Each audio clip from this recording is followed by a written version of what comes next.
Hello, everybody, and welcome to a brand new Let's Play.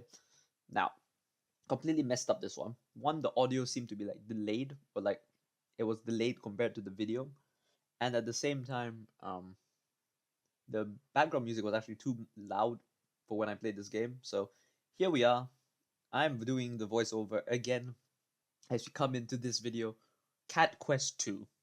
I never played the original Cat Quest. I have no idea if there's any relation to it, but we're playing Cat Quest 2. So from what I could tell from the premise of the game is we are these two cats who are apparently the reincarnates of other cats. Yeah. Who apparently lost the fight to some big bad guy. So it's up to us right now to try and beat that bad guy. We are back again from death. And here we are. Okay? So before we go further, let's get the things out of the way. On the left side, we have a cat who is the king of cats.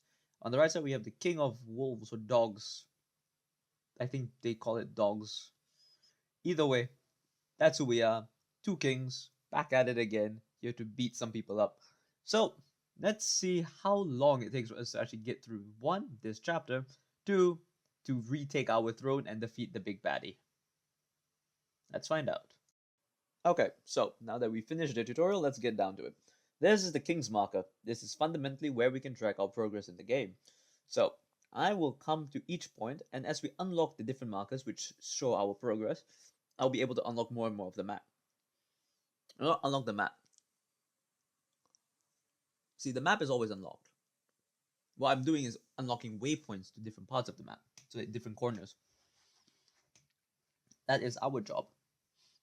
So first, we're going to be handling the cat side of things, then we'll handle the dog side of things. That's basically what I found out. We get to go and find a cat by the name of Kit Kat, who very unfortunately turns out to be in a cave somewhere, so we have to go and save her. So let's get down to it, shall we? Welcome to Seaside Cove Cave. This is Kit Kat. Fundamentally, she is a blacksmith, I believe. Yes, a blacksmith. And for some reason, she's down here gathering ore. So naturally, she looks to the two of us, the two kings, adventurers, soldiers, warriors, whatever we are, exactly. And she requests for us to go and handle the orcs, which are like protecting the ore, basically. So that's what we do. Running onto a bed of spikes, testing how it works first, so we can just see that we just have to run across, and then run. Then we begin the first confrontation against orc number 1. And it really doesn't go that badly. It's quite simple, actually, very straightforward.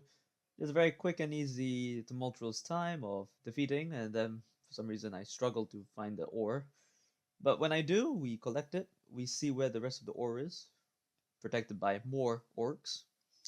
And yeah, so that's what we do. We grab the coin, and we make our way forward to fight the rest of the orcs. Takes me a while to get in there, but then when we start, we really just go in at it. So we have two spells. One is Freeze Paw by the wolf, and the other is Fire something with the cat, basically. So I end up doing something like I turn one into a ranged character and the other into like a tank unit, and then I swapped the roles because I realized that they were more suited for a different role later on. So all you need to know is that the tank unit is the person who I give the armor to, and the wizard unit is the person that, sorry, the creature that we give, the king that we give the hat to later. You'll see it. It's very hard to miss the hat. It's a very cool hat. Okay, that was number 2. Now we need to go grab number 3, which I completely forgot because I don't know why. I didn't think that we had a number 3.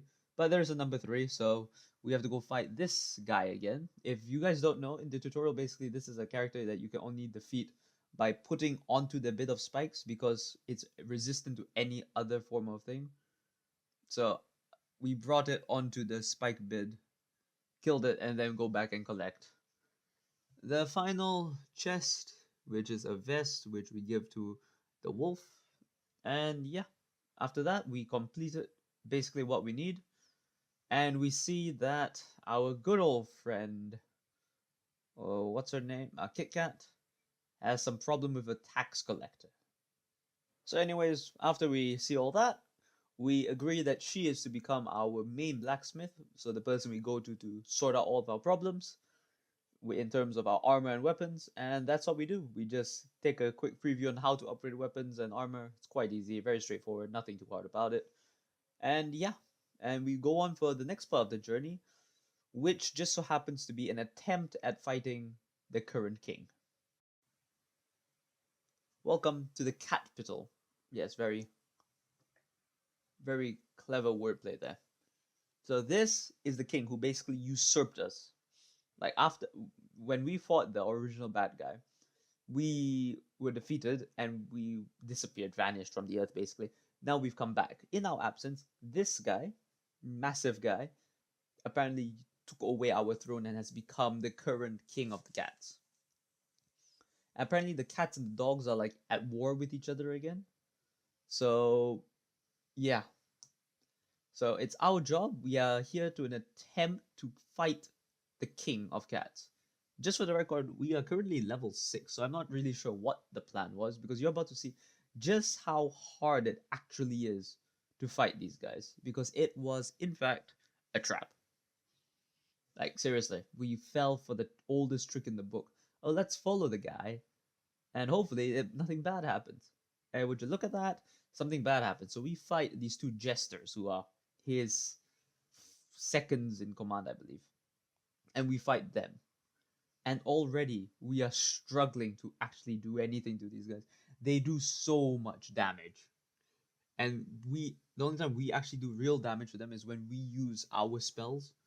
But because we're restricted by mana, we cannot just spam the spells. So this is where we encounter our first loss. The King of Cats passed away, temporarily of course. We come back and start healing him.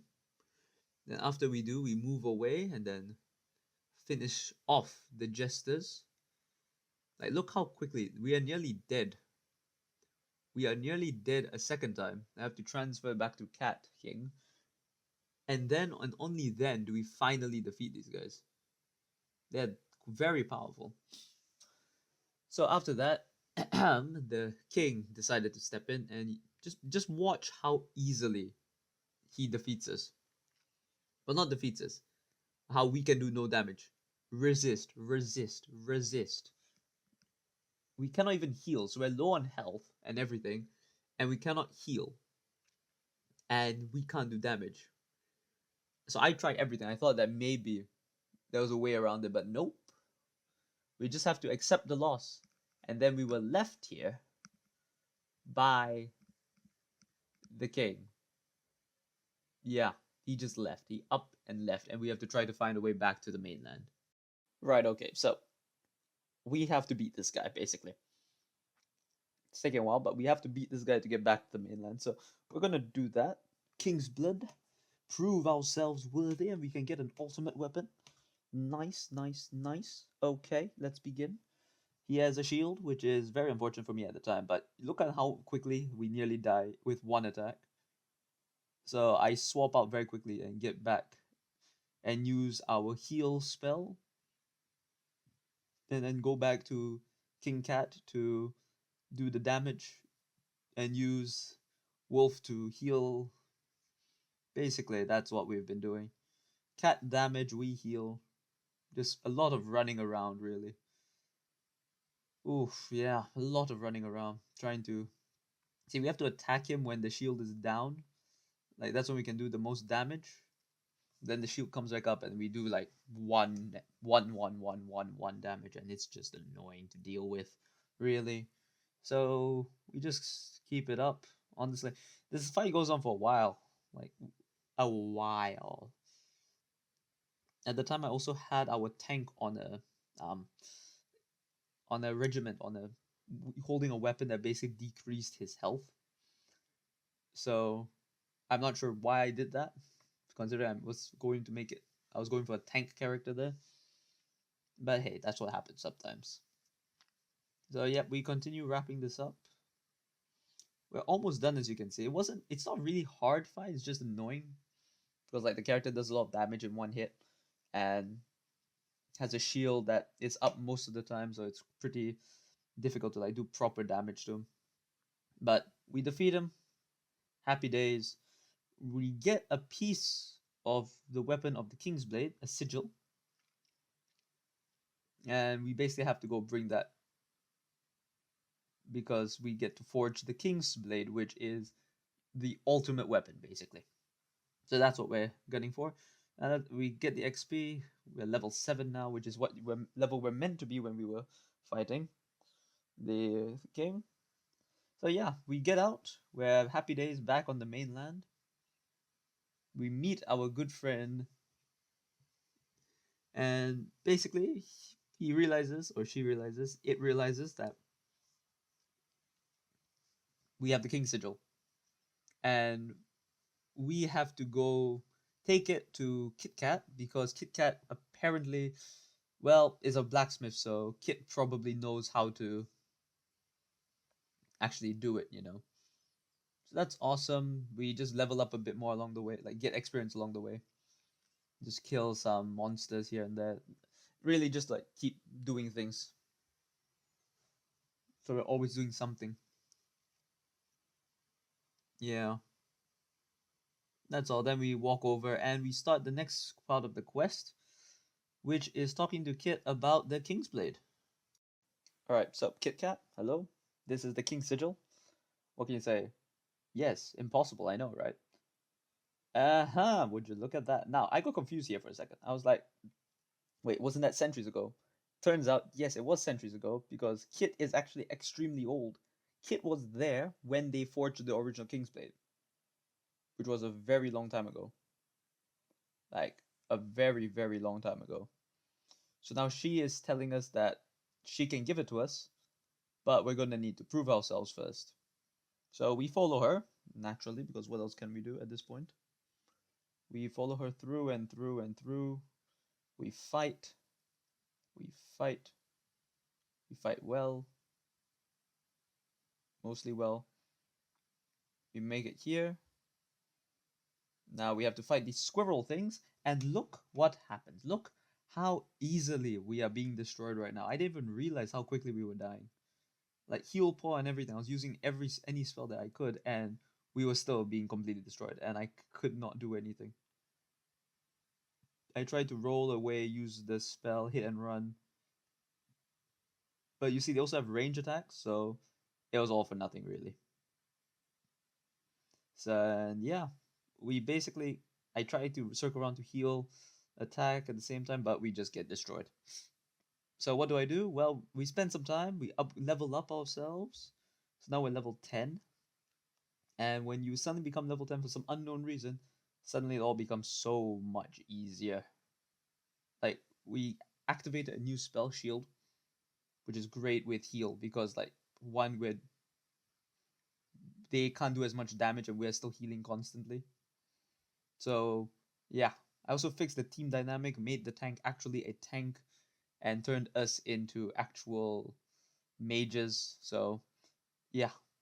In this, when we leveled up, it became so much easier. And also, please know how Kit is constantly saying that we saved her. You'll see why soon. So I just use the heal paw to heal up our characters because we want them to be in tip-top shape for whatever lies ahead. Because if that's how hard this was, I really did not want to figure out how hard it could be. It because that was just like an intermediate. It wasn't even the final part of the level, of the quest. I mean, so after that we follow Kit a bit more. Who she takes us to like a little outpost and gives us some backstory. Apparently, the original two kings feared the power of the King's Blade, so they gave Kit Kat a shard so that we, at any point, they could be reforged. And look where she is. We have to defeat her, and then she'll help us to get reforge the King's Blade. So what do? Well, we do what any logical person will do. We run across, and I make a mistake. I don't know why I went and stood on the side and just stood in the spikes area, but I did. My mistake. So we heal very quickly because I am not fighting Kit without healing up a bit. And then we just go around and collect the chest and loot and, try our best to not die. There we go. Here we are. Time to go in for some party. Yep. So here we begin. Final boss fight against Kit. And oh my god, look at how little damage we're doing. So for a long time I didn't realize it. But if you look closely, Kit also actually has the healing spell. So she can heal herself. Not as high as we can, like not to full health. But she can heal herself. And that just causes a whole lot of annoyance. And the hammer does pack quite a punch. So we trade out. I have to shift between our tank and our wizard so we can cast shields and everything just to remotely fight against Kit. Like Kit is insanely strong for some unknown reason. Like not as strong as Lion, the king of the cats currently, but quite strong as well for us at least.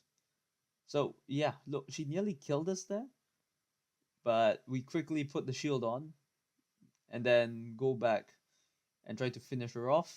And right there, I could have healed, but I chose not to because we were so close. I was like, I may as well just keep hitting her. Yes, thank you. We are pretty good. Now we get a key, I believe it was. So we can go to the next ruin where there's another shard. And yeah, gives a piece of advice. Like how cats and dogs don't see eye to eye, but considering the fact we are a cat and a dog, I think we're getting along just fine. But yeah, that's the quest complete. We upgrade to level 11. Now, of course, we could go to the other place, but I decided to explore this, and that's where we find out this little tidbit. In the age before kings and castles, there lived old masters. They built a great civilization, but left us only ruination. Yeah, what a nice little rhyme there for everyone. But hey, that's what you get sometimes. So yeah, here we are, finished up. So I realize now that that's how we know. This is how we keep track of our progress. Like as we progress through to get different shards for the king's markers and the sigils and the shards, we will get that as a waypoint. And so yeah, I realized that this was a good place to stop. I thought to myself when I first saw this, I was like, okay, this seems like a good place to stop now. Like this is good. We have made quite a bit of progress in terms of the story. We found our way. So yeah, I decided, you know what? Let's stop here, where we can see our progress. And next time, if this does, I'm gonna finish the game anyways. But we will be back here again, and we can move on for part 3. So yeah, I hope you guys enjoyed this video. If you did, do be sure to hit the like button and subscribe. It will be greatly appreciated. But yeah, until the next video, guys. See ya.